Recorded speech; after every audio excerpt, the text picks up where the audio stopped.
The United Nations, in collaboration with the Indonesian Tourism and Creative Economy Ministry, held the second UN Tourism Conference on Women Empowerment in Asia and the Pacific, which took place at Bali from May the 2nd to the 4th, 2024. This event was attended by more than 200 participants from UN tourism officials, women tourism ministers, women leaders in tourism industry, academics, as well as stakeholders from 30 countries in Asia Pacific region. So today, May the 3rd, 2024 marks the closing ceremony of the event, and I have special opportunity to chat with the Indonesian Tourism and Creative Economy Minister, His Excellency Sandiaga Salahuddin Uno. Minister Uno, thank you so much for setting aside your time with Southeast Asia today, and I want to express my feeling. Congratulations, Indonesia has successfully organized the event itself. My first question is, Minister Uno, one of the targets of the Sustainable Development Agenda is gender equality. Through the event, what has the Indonesian government done to realize the gender equality, especially in the tourism and creative economy sector? Thank you, Farian, for having me on your show. We have at least 3 points that we are pushing forward because Indonesia has taken leadership role in tourism globally, and UN Tourism have given us a mandate to host this conference. So 3 ideas that we are pushing through is first, enhancing education and training because women still face some pay gap or compensation gap, although they're 54% of the workforce, but they receive 14% less than men compatriot. Secondly is increasing access to resources.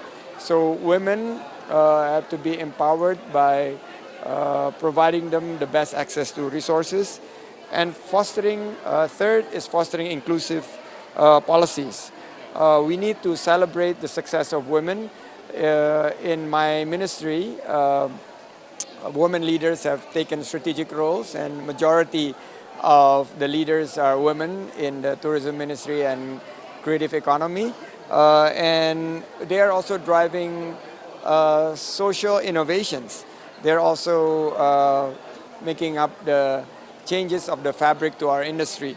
So they're creating good jobs, they're celebrating their successes, and also they're preserving the environment. All right. Minister Uno, talking about, in your opinion, what is the strategic role of women in encouraging the development of tourism and creative economy also?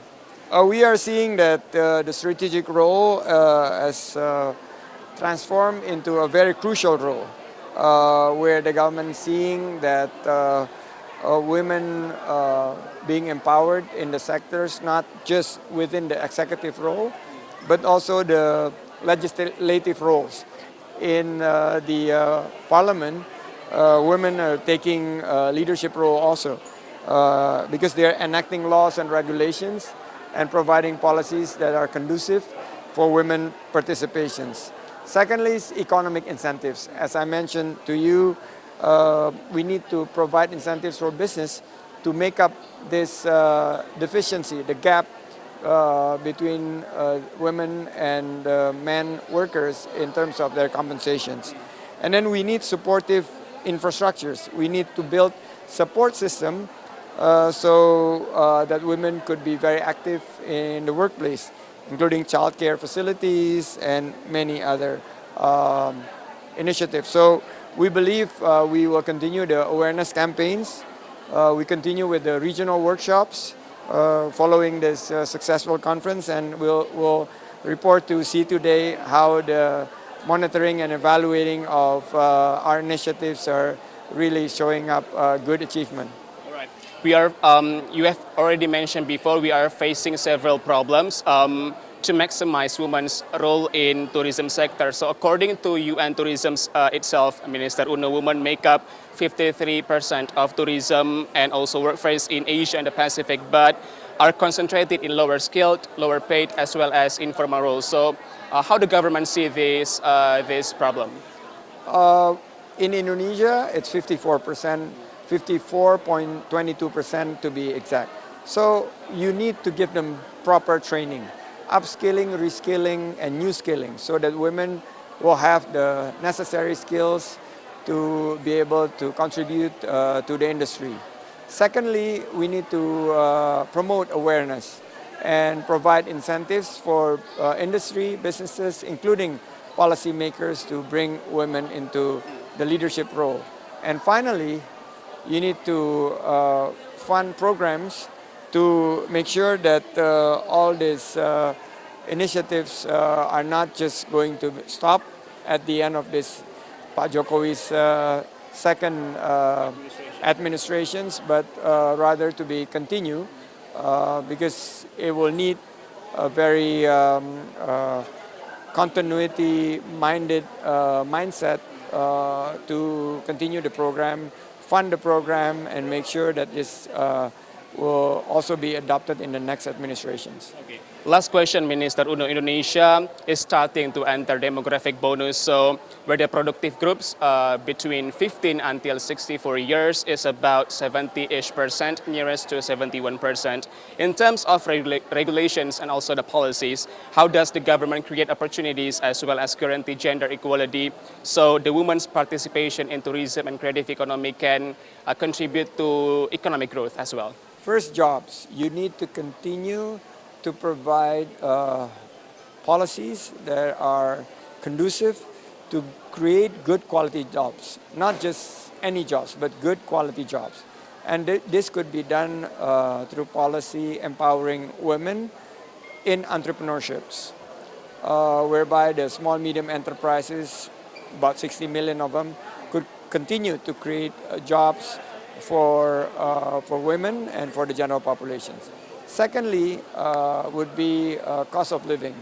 We need to realize that women controls the finance in every families. So we need to make sure that the cost of food, cost of education, cost of healthcare are stable, and inflations are being benign, so that the role of women in taking leadership role and also managing their families would be assisted by the government. And third, I think what we need to make sure is the educations. The first words we learn, the first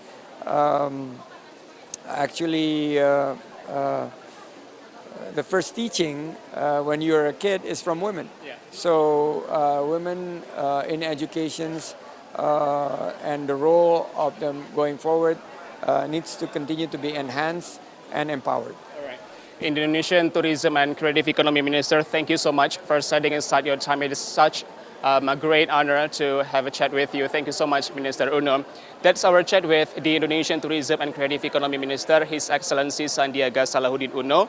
And our hope the conference can contribute to promote gender equality as well as empowerment of women in tourism and creative economy. Reporting from Badung, Bali, Fahrian Bahri for See Today.